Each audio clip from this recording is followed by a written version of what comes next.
This is the Greg Bedard Patriots Podcast with Nick Cattles.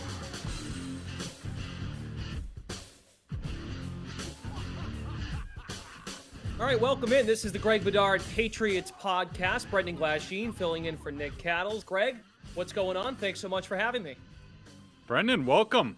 Yeah, excited to have you aboard, pinch hitting for Nick, who continues to be in the apparently Sacramento is in the Bermuda Triangle now because Nick drove out there and he's in some sort of vortex where, I don't know. His availability's been a little bit in question this week. What does Belichick say? The best ability is availability. Nick's had a little rough go looking for houses, living out of a hotel, getting his feet wet in a new place. So I appreciate you pinch hitting here. You're a guy I've heard for a few years, so I wanted to get you on board.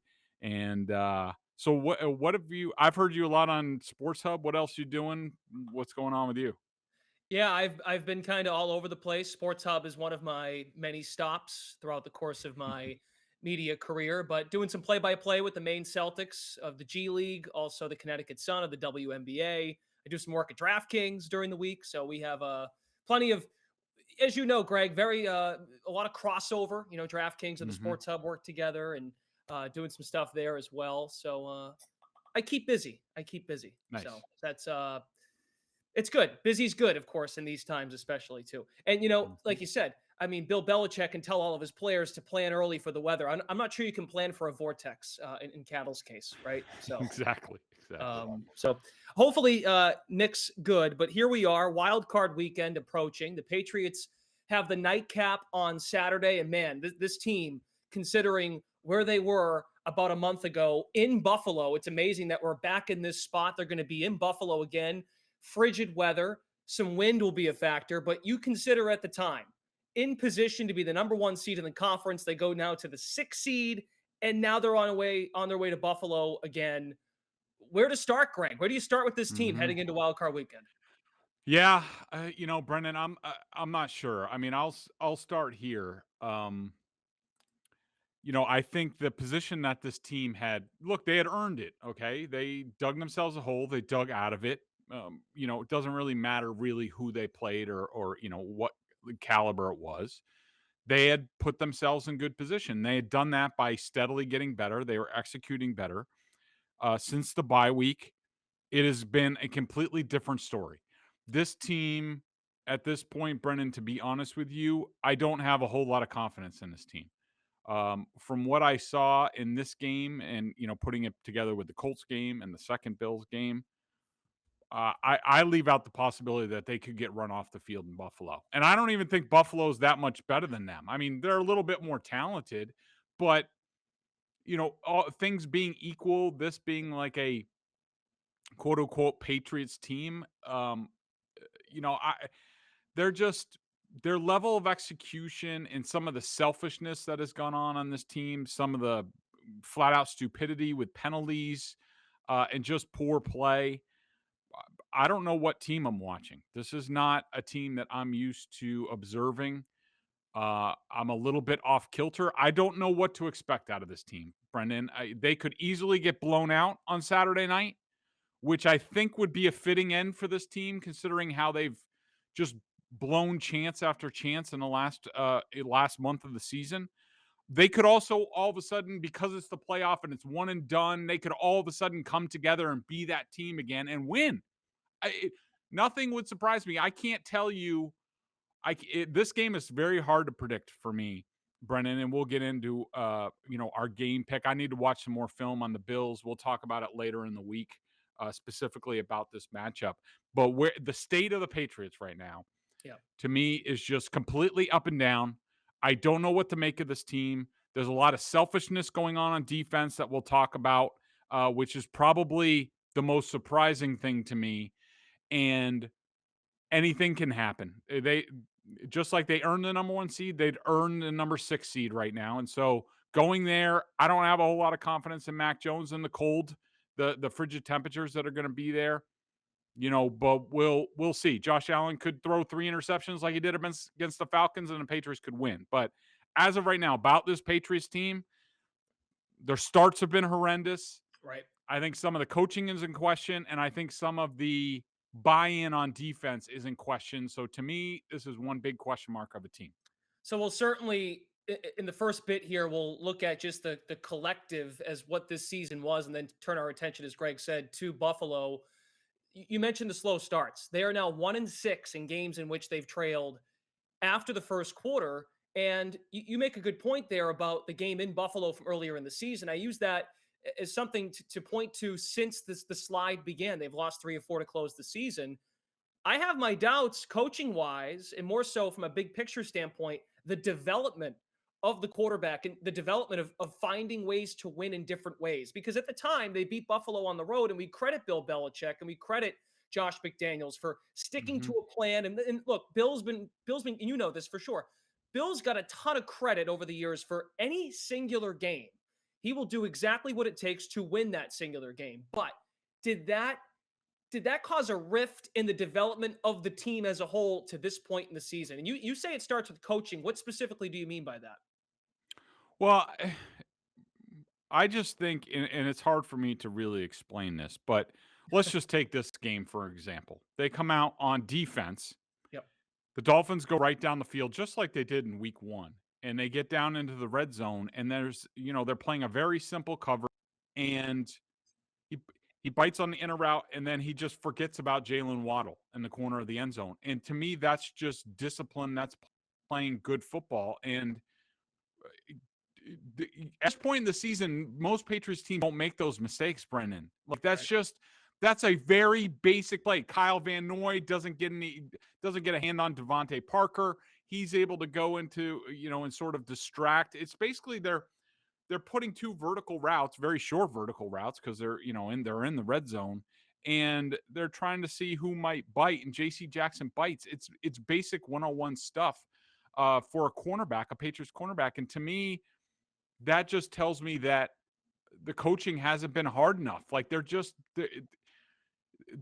missing the simple things, and that just shouldn't be happening. And then all of a sudden they come out on offense, they run twice. Mac Jones's first pass, he goes back to pass, and Xavier Howard is in bail technique at the snap. He's in cover 2, coverage, and Mac Jones still misreads the play. He really should have basically what he's doing there. Jacoby Myers is coming into the flat, and the Dolphins telegraph what coverage they were in. It wasn't a grand disguise or anything like that. And basically, Mac Jones is supposed to read Xavier Howard. If he stays in the flat, then Nelson Aguilar should be open going up a little bit deeper up the sideline. He does that. He stays in the flat. Mac doesn't throw it there. Fine. Then he throws it to the wrong side of Jacoby Myers. That's just, to me, it's just, those are simple plays. That's not being ready to go. Falling behind 14-0 on the road to the Dolphins, basically with unforced errors, Brendan, to me is just, it's unacceptable. Yes, the players deserve some of the blame, but to me, the coaching, just not having them ready to go. And I'm not talking about rah, what have you. Those plays should be repped. It should be simple. They should execute. And to me, the coaches are just not being hard enough on them. At some point, they've sort of let go a little bit, and this team is suffering as a result. So it feels like there are 2 different things here that are converging. It's not only that from a principle standpoint in what you just talked about there with Mac Jones offensively, but more specifically to the defense.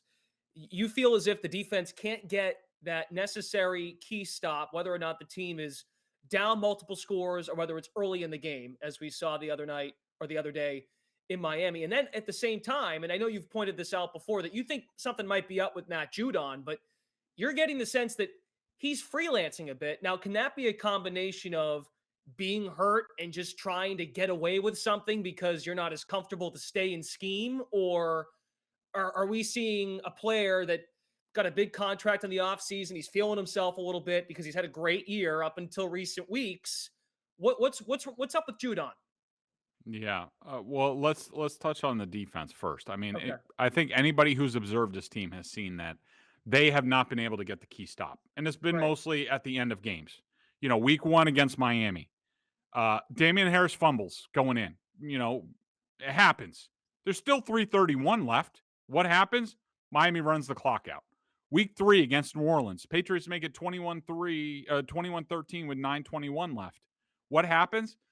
The Saints go on a 75-yard drive that takes up almost 7 minutes to win the game. Against Tampa, Patriots lead with 17-16 with 4:34 left. Defense allows a field goal drive. Dallas, Patriots lead 29-26 with 2:11 left. Right. They give up 3rd and 25. They give up 24 yards on 3rd and 25. CeeDee Lamb And down the sideline. and, yeah, and give up the field goal to force overtime. All you need is one stop, finish out the game. They couldn't do it there. Against Indy, trail 20-17 with 2:21 left. They cut it to 3. What happens? 67-yard run, TD run by Jonathan Taylor. Buffalo, they claw back. It's 26-21 with 7:37 left. What happens? The Bills go on a 13-play, 75-yard TD drive that basically finishes off the game. A couple of 4th downs, too, in that drive. They can't get a stop. And then this game, same thing happens. 156. It's 27-24, 3rd and 8 for Tua. And what happens? Matthew Judon runs behind Tua. Tua sidesteps, run right through the hole that Matthew Judon was supposed to be in, picks up the first down, game's over. And now they're going to Buffalo as the 6 instead of going to Cincy as the 5. And that leads into Judon. To be fair, so to your point, they have had more games like the ones you've talked about than what they did, say, against Buffalo on the road, the windstorm game. They did get a stop at the end there, right, on 4th down. And the other one I would probably point to on the schedule would be the Chargers game. But that's it. To your point, they've had more games like the ones you said than ones I just brought up. Yeah, and also let's throw in that the Texans game, the Patriots offense ran out the clock on the Texans to finish that off because, God forbid they turned it over to the defense. They probably would have given up a touchdown drive to Davis Mills. But but to Matt Judon, this is a guy that after week 1, the next 12 games, I think it was, he put up 12.5 sacks.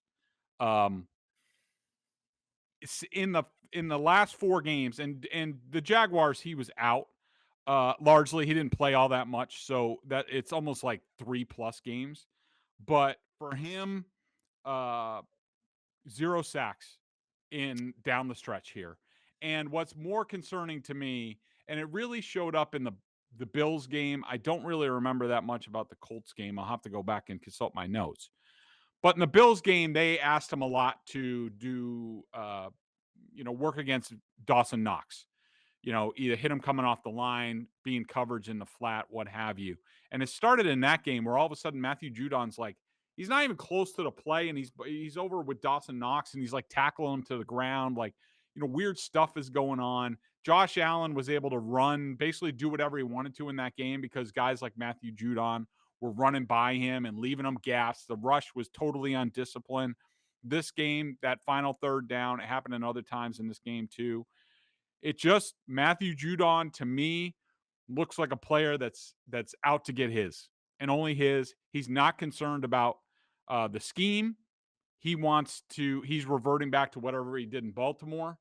And this scheme cannot afford that. It can't. It is predicated on all 11 guys doing their job the right way. And I'll point to the 2011 Patriots defense. That defense was terrible. Terrible personnel. Guys like Sterling Moore in the secondary. Julian Edelman had to play slot corner against Anquan Bolden in the AFC Championship game. But that team also won a Super Bowl with a crap bag defense. Why? Because everybody did what they were supposed to do. That's all you have to do.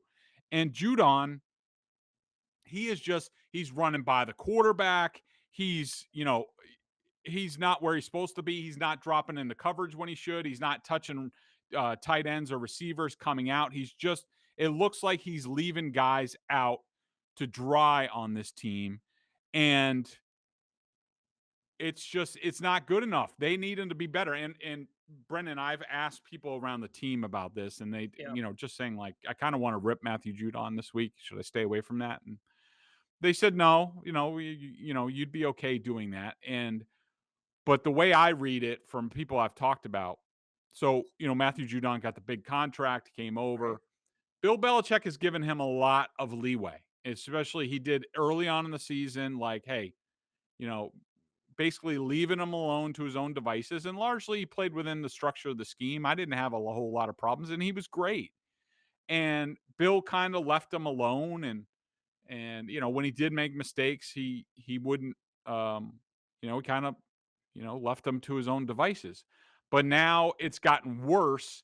And I don't know if Bill can get him to buy back in. He just doesn't. Judon looks like a guy who is not buying into the scheme, who seems frustrated in his role or lack of production, and is sort of doing his own thing. And it's leaving guys out to dry all over the place, especially against mobile quarterbacks. And look, I'm not going to tell you right now that it's over with. He's got no shot against the Bills. He's going to be bad. It could happen. If he's bad, they're going to get wiped off the field. But if Bill can get him to buy back in and do his job again, they have a chance. Bill's going to have to do some major work there, because Judon has become a liability on this defense, and I could not have imagined myself saying that, say, 5 or 6 weeks ago. Yeah, and you asked the question about the Colts game. So he played a 90% of the defensive snaps. He had 5 total tackles in the game. But to your point, no sacks over the final 4 games. I hope this is mendable. It's year 1 of a 4-year contract. They gave this guy a lot. And just big picture, too, he's supposed to be that next wave of veterans when the high towers. He has to be. He has to be. There's Brendan, no other option. He has to be a playmaker for this team, especially if Barmore's out. And look, there were reports that, wasn't that serious, blah, blah, blah. But for a guy to get carted off the field and not be able to put pressure on his knee, I have a hard time seeing him, even playing on Saturday night. Even if he does play, how is he going to be the same Christian Barmore? Basically, this defense was living off of Matthew Judon on the edge and Christian Barmore generating pressure. Those two guys didn't have to scheme it up, didn't have to worry about coverage. That's all evaporated, especially if Barmore's down now. Judon, I was just looking at these are his PFF stats. Okay. I have my own stats, but just quickly looking at theirs.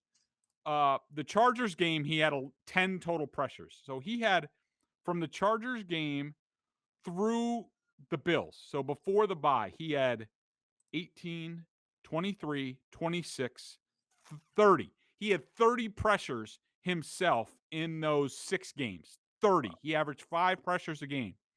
In the last 4 games, he has 4 total pressures in the last 4 games. Something is wrong and broken with Matthew Judon, and if that doesn't get fixed, they have no shot on Saturday night. You want to get to the 4th and 1 decision from the other day as well? You got a thought on that? Yeah, I watching it back last night, I was getting more mad just looking at it. It reminded me, it was just so dumb. Now, I've been told, Brendan, that the plan was the Patriots were going to try to draw them off sides, and then if it didn't work, they were going to call timeout and go for it. Which, okay, I'm okay with that.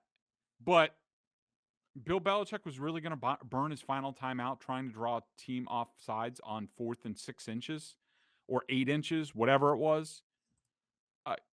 That strikes me as odd and not a very wise decision. And remember, that whole play came after a lengthy discussion looking at the film of the spot of the football. So the Patriots had plenty of time to discuss what they're going to do, what's our strategy, how are we going to do things. And they come out of the timeout, the officials' timeout, and do that. Why not just go for it? Just go for it regular. First of all, they're one of the best teams in 3rd and 4th and short. What are you afraid of? So let's say worst case scenario, they go for it, they don't get it. The Dolphins had the ball at midfield. They are up 17-7 at that point. Okay, first of all, the Dolphins are deathly afraid of Tua at this point. They don't want him to do anything. So the chances of them getting a field goal, I say, aren't great. But let's say they get a field goal. Big freaking whoop-de-doo. It's 17-7. You're down 2 scores. If they kick a field goal, it's 20-7. You're still down 13 points. You're down 2 scores. So the Dolphins are not scoring a touchdown there. They're not. Tua is not airing the ball downfield. They had 2 plays over 20 yards the whole freaking game.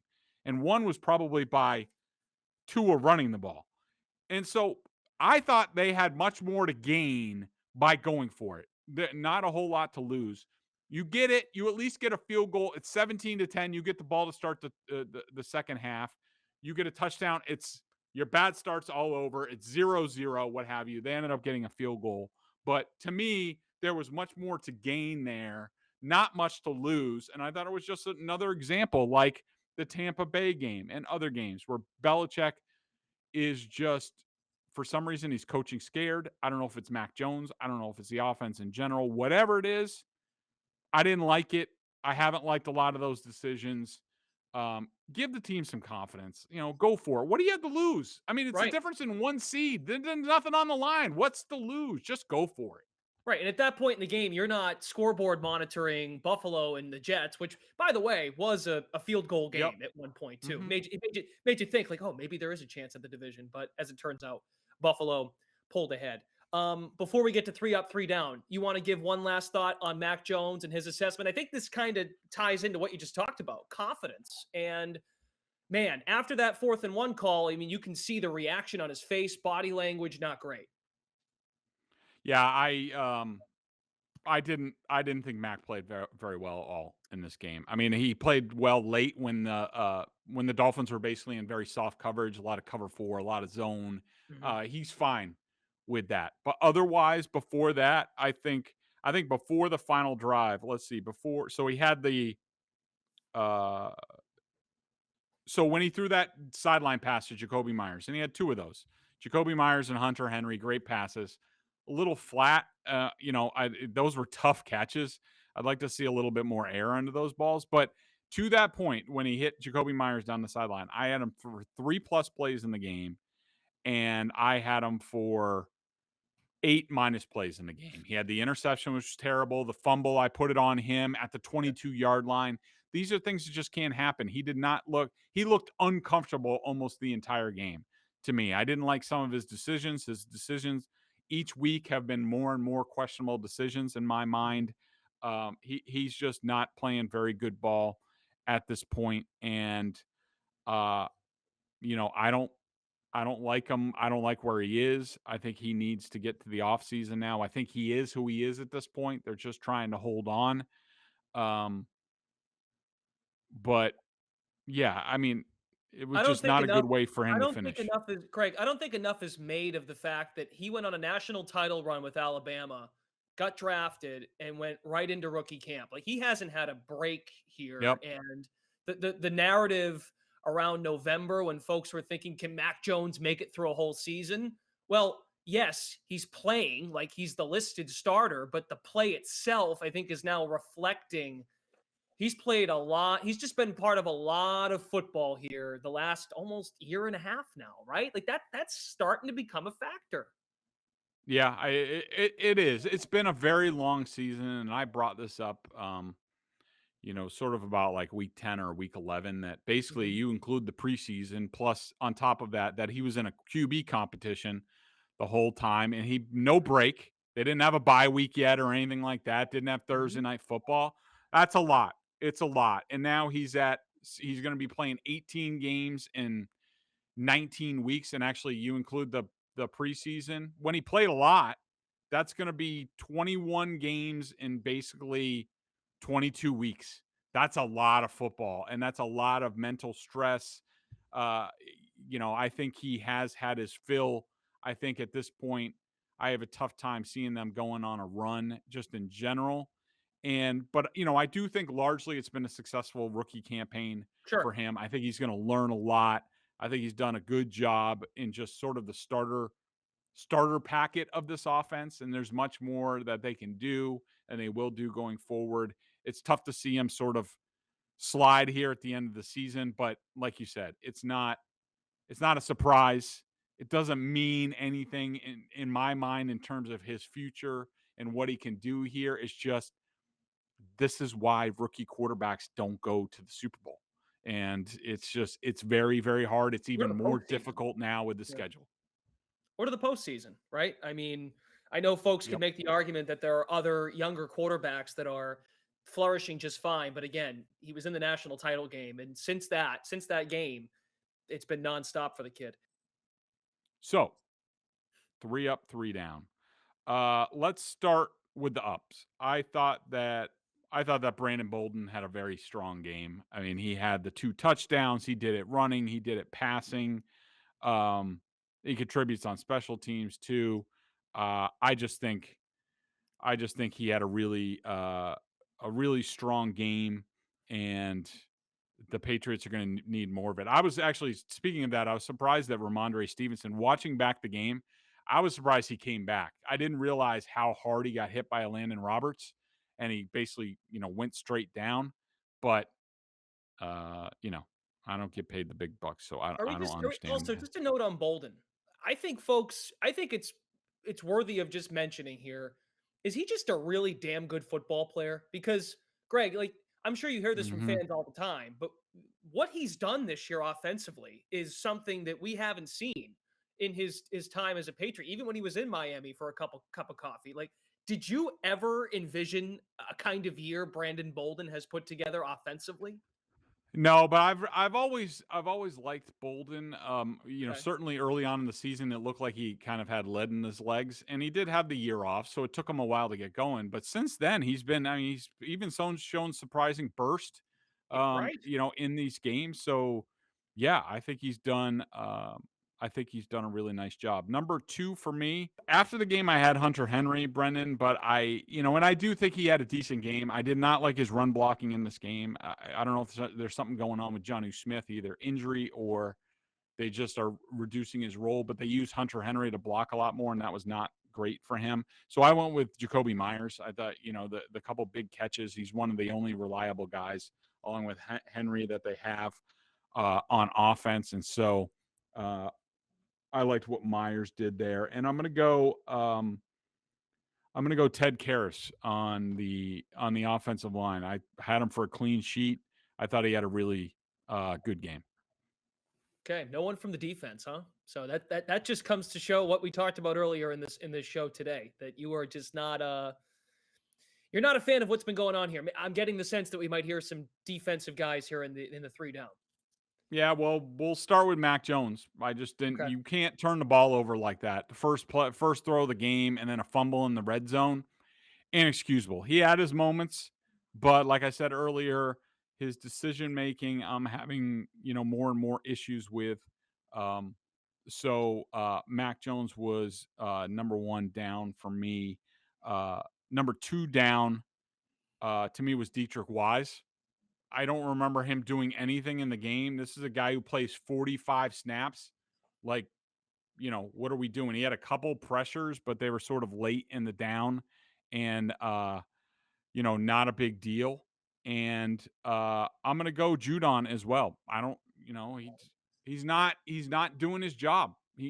This team is paying him a lot of money, and they need him to make game-saving plays. That's what he's paid to do, and he has not done that over the last month, and he looks lost to me.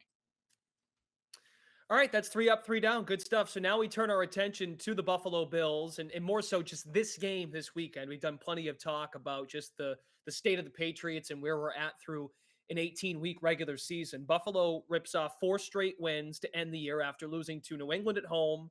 Then they lose in thrilling but disappointing fashion on their side in Tampa, a game we felt that could be a bounce back spot. They lose in overtime to Brady. Am I crazy to think that looking ahead and looking at the state of Buffalo, now that you've seen them twice, and I know you focus on the Patriots opponents most Mhm. specifically, but you've seen Buffalo twice now, Greg. Could you make the case that this team though too is kind of like New England in the sense that they've got a formula and they can be disrupted at any given week? Yeah, no, I totally agree. I mean, this is a team that they looked terrific against the Patriots here at Gillette in a big game, basically the AFC East championship game, and the Patriots could not get the Bills to even punt in the game. Yep. And I thought the offense struggled. I think the Bills' defense is pretty good. Um, but you look at the Bills and you're like, okay, I made the case, Brendan, and this will determine the game, in my opinion. And we'll talk much more in depth about the Bills matchup later. But just in general, my first sort of glance at this matchup. So everyone knows how I feel about Josh Allen. I don't think he's an elite quarterback. I think he's a good quarterback. I think he has elite talent. I don't think he's put it all together yet. And he makes mistakes in every game. Even the Patriots game here, J.C. Jackson catches that interception. It's a typical Josh Allen game, and the Patriots win. J.C. Jackson dropped it. Now, everyone looked at that game and said, all right, well, it's Josh Allen's crowning achievement. Couldn't get him off the field, blah, blah, blah. He was good. He was very good in that game. He made about 4 or 5 plays that you just have no defense for. But he does that all the time. That's not unusual for him. I made the case, Brendan, after watching the film, that I thought the Patriots were just terrible. I thought their rush discipline was horrible in a game where they knew they needed to have good rush discipline. That includes Matt Judon, includes Devon Godchow, includes Barmore, like just guys going wherever, running by Josh Allen, and he runs around and flipping balls out and making plays. That just can't happen. And then the coverage was just soft. They're in zone. The Bills basically were like, oh, they're going to have Dante Hightower and Juwan Bentley in coverage as inside linebackers. If you don't have anything, just dump it down. We'll get 9 yards all the time. Those guys can't run. Those guys can't hit. So in that game against the Patriots, Josh Allen completed 64% of his passes, 314 yards, 3 touchdowns, had a 104.4 rating. In the 3 games since, okay, they played the Panthers, the Falcons, the Jets. We're talking about 3 horrendous teams at this point. Teams that are combined 16 and 35. You know what his stat line is, Brendan, in those 3 games? Tell me. Just to prove my point that it was more about the Patriots than Josh Allen in that game. 51.4% completion percentage, 5 touchdowns, 4 interceptions, 67.5 rating. So who's the outlier here? Yeah. Is it Josh Allen and 3? He throws 3 interceptions at home against the Falcons, keep him in it. Has to, completed like 50% of his passes against the Jets. That game was a game for a while. So if the Patriots play better on defense, and I think that they will, if they can get Matthew Judon to buy in and do his job, then I think they certainly have a puncher's chance. And I still think going more to the ground, beating the Bills that way is the way to go. Like, because if they try to get into a passing game, I don't, the Bills have too many guys in covers. Their safeties are really good. Their linebackers can run. Too much can go wrong. But I think the Patriots have a puncher's chance. It's just, can anybody tell me what the buy-in level is going to be with the defense? Because it was not anywhere close to good enough in the first matchup. Offensively, though, do you think it's any different in terms of the Patriots defending the Bills now that they'll have Gabriel Davis back, Beasley's back? And I'm just thinking back to those games when they played the Patriots. They didn't see either of those 2 players in the 2 meetings. So the game in Foxborough and the game in Buffalo, the windstorm game. I don't think it's a huge difference. I mean, Beasley gives them an outlet.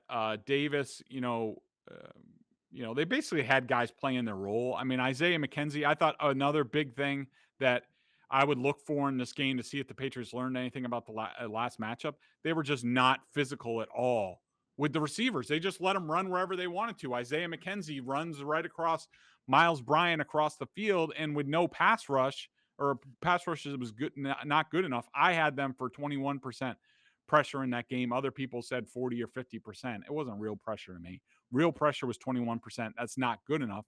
When you do that to Josh Allen, he has all day. He's going to make plays. So be physical with the guys at the line of scrimmage, reroute them, have a better rush plan against Josh Allen. I'm not too worried about the weapons themselves. I'm not scared of Gabriel Davis. I'm not scared of Cole Beasley. The Bills, regardless, have plenty of options against this Patriots team. You just wonder, can the Patriots play man-to-man, effective man-to-man if they need to against the Bills? And I have my doubts about that. All right, so Greg's game pick and more analysis will come later in the week on bostonsportsjournal.com. So keep it locked there to figure out or find out what Greg will go with. I did draw up a couple of questions for you, Greg, as it relates to the Patriots and also some league questions. So these first two are New England related. The first one, I guess, is it could hint at what you might give for a game pick in the game. So if you can't answer it, I get it. But Patriots score 14 on the road in Buffalo to win the first time. Then they only score 21 in the second time around. How many points are necessary for the Patriots to win this game, to be in this game? Ooh, good question. In those conditions, I could see it being low scoring overall. I think I'm going to go with the Patriots need to put up at least 24 points to win the game. Somewhere between 24 or 27, somewhere in there to win that game up there. Second question.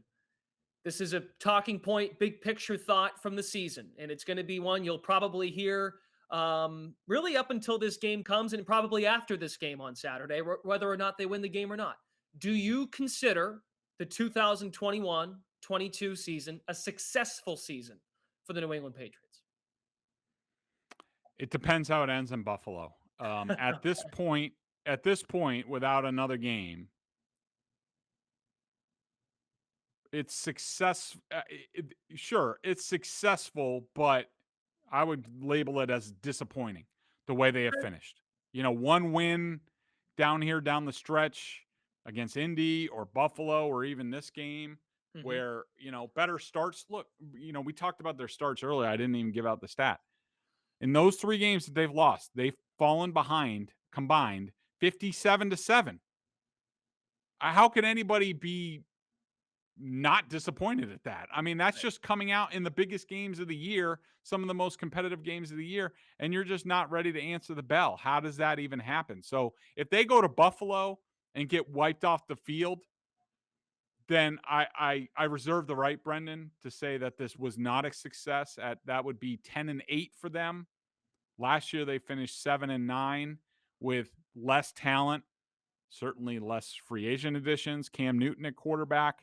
Right. 10-8 would not 10-8 with basically not being in the game in Buffalo would not be good enough for me. Very open-ended question, I realize, too. And you can factor in, can they win in different ways? Which is why I'm curious what it looks like in Buffalo on Saturday, because if they do somehow pull out a come-from-behind win, then they get some credit for that, right? But if they could also get up early, and that's the formula they've needed. So it makes you wonder. Question 3 is a league question. The firing of Brian Flores, what was your immediate reaction to when you saw this news? Surprise. Yeah, it was surprise. I mean, I know, and I've talked about it for the past year, that I've heard that some of the players in Miami have not liked the Brian Flores experience. I mean, I don't have any tangible, evidence to give you. I've just heard that. And I know some of the guys, whether it's Kyle Van Noy or Ted Karras, guys who have come back to the Patriots. I haven't talked to them directly about this, but I have heard that they've, generally, I think Kyle was okay with it. I think he didn't like the ending that basically, Flores has been a tough person to trust for some of the players. Kyle Van Noy signs to go down there. All of a sudden he has a good year. He does exactly what he does here and he gets cut. Right. And Ted Karras goes down there. He did not have a good experience down there. But I thought Brian Flores was doing a good job. I think they just didn't have the quarterback, or they hadn't solved that yet. Maybe it was the start to the season that doomed him, but I think he's a good coach. I thought that was a little bit early for him. I would have liked to have seen him be the Patriots defensive coordinator for a couple more years. I do not like Stephen Ross as an owner. I wondered about that. But I think he's a good coach. I don't care that he's tough and direct and to the point. I like that. I'm like that. And, I thought it was a bit unfair, but, you run the risk of that when you get off the really poor starts. When you start seasons like 1-7, a lot of people start asking questions and that's fair for them to do. Right. And maybe the power struggle with Chris Greer is also a big element to this as well. And Tua versus Herbert at the draft. That's fascinating. So to tie into that question, my fourth question for you is, because I think folks care about Brian Flores, and he's the biggest name out there. What's next for him? Does he wait for a bit? Does he go take the Raiders job? Does he go to Houston to help lure Deshaun Watson back, which I heard Watson's out regardless? What do you think? What's next for Brian Flores? Yeah, I heard he's a candidate. He's going to interview for one of the jobs. I think it's Chicago, Oh, or okay. Denver. I don't know, one of the jobs. That's a report today. Uh, if he's offered a job, I think he'll take it. Do I think he'll be offered a job this cycle? Probably not. If I were him, I would take the year, and I'm sure he has more money left on his contract, so that's not an issue. I would take the year, or at least take a break to, reassess and learn lessons about, why the Dolphins and his tenure weren't more successful. I think that he would be a good fit in Houston. I don't know how he feels about Jack Easterby.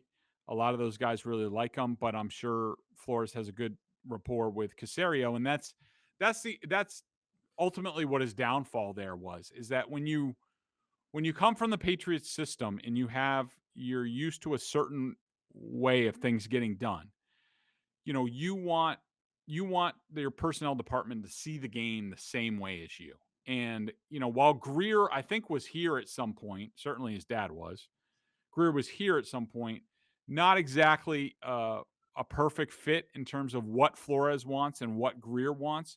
You put a Patriots person in Houston, there's a lot of synergy between Caserio and that head coach. So that makes things work better. So I personally, if he does coach right away, I would really like him in Houston, because I think that would really fit. And maybe he's the type of guy that can solve the rift between the Texans and Deshaun Watson. Greer was an intern for the Patriots in '94, and then a scout from '95 to '99. Yeah. Well, yeah, before Belichick though. So, I mean, he was there for Parcells, so there's somewhat carryover, but not a ton. Yep. All right, my final question for you, Greg, is related to the field, and I know you've got some roots with covering the Packers. So the Packers are the favorite to win the whole thing. Would you take Green Bay or the field To win it all? to win it all? I think I would take the field. I think, the Packers, they have some issues on special teams, on defense. They're getting guys I think back, they're though. yeah, they are. I don't know. For some reason, the Packers always find a way to choke things. And, I got to tell you, my dark horse, Titans versus the Packers in the Super Bowl. I think people are sleeping on the Titans. They get Derrick Henry back, that defense, Vrabel, you get Henry, that offensive line, you have AJ Brown back, you get Julio Jones. I think that's the type of team that, and with the running game, they can travel anywhere, and they're going to be hosting everything. They have home field advantage. If the Patriots win, they'll be hosting the Patriots, unless for some reason the Steelers pull off the upset against Kansas City. That ain't happening. But, I like the Titans. I think that so I feel very strongly about the Titans. I'm not a big Ryan Tannehill guy, but I just think the whole of that team, I think they're going to be a very tough out for somebody, and they're the type of team that can run through the Packers. All right, before we wrap up this edition of the Greg Bedard Patriots Podcast, we get to our BostonSportsJournal.com member question of the day. Be sure to check us out over at BSJ. $39.99 on our annual plan. Not only do you get top-notch analysis of all the Boston pro sports teams, but if you're a Patriots junkie and you're listening to this podcast, then a membership at BSJ gives you access to a ton of video analysis that Bedard does on the coach's film, and then direct access to Greg and weekly chat. So Mike in Stoneham asks, and we just brought up Brian Flores. I purposely wanted to not include that in the five so we could get to this, because it's a popular talking point amongst people this week. Yeah. Flores gets fired this week. Yeah, let's bring him back for the Bills game. Is it possible for Brian Flores? Possible? Do you think it's actually possible for Brian Flores to come back as a consultant for the Patriots this week as they get ready for the Bills? Yeah, let's add Flores to the mix. He can be the DC and call plays from Miami. Yeah. It's really hard to not do that voice because I you know. just close your eyes and you're like, that is what exactly a Patriots fan would sound like. I know. A couple of different things here. Okay.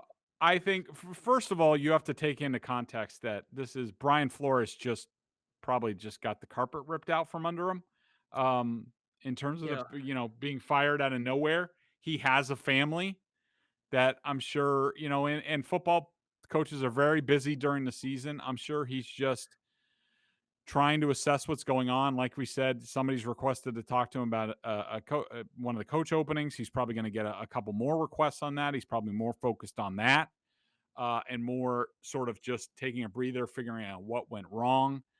I think it's much more likely that, say, Bill called him and, said like, hey, sorry about what happened. You didn't deserve that. You beat me 3 out of the last 4 times. You swept my ass this year. Like, you're a good coach, that sort of thing. And be like, hey, I was just watching film and I saw you did X, Y, and Z against Josh Allen. Like, hey, hey, if you have any thoughts on, send me your thoughts. And he might, if Flores at this point might send Bill like, hey, this was our plan for the week. If you want to take a look at it, something along those lines. But as far as Brian Flores getting on a plane, schlubbing into one Patriot place and joining the coaching staff and like saying, I'm in charge here now and taking over for Steve Belichick and Mayo and Matt Patricia and all these guys. Yeah, that's not happening. I mean, could he give the Patriots some tips? Yeah. Is it going to help? No. Does he have the key to getting Matthew Judon to play his ass off in this game and do his job and not run by Josh Allen 15 times? If he has that, then great. He can help. Otherwise, it's not a big help. Yeah, Buffalo beat them twice this year at Miami, 35-0 week 2, and then also earlier in the year, 26-11. The way you just painted that picture. Go ahead. Sorry. Okay. Second thought. Don't want your game plans. Yeah. Yeah. Well, the way you just painted that picture also is like Larry David just being like, oh, I'm so sorry for you. And then, hey, quick question for you. Hey, Bill, that would be so Bill, huh? Hey, really sorry about what happened to you.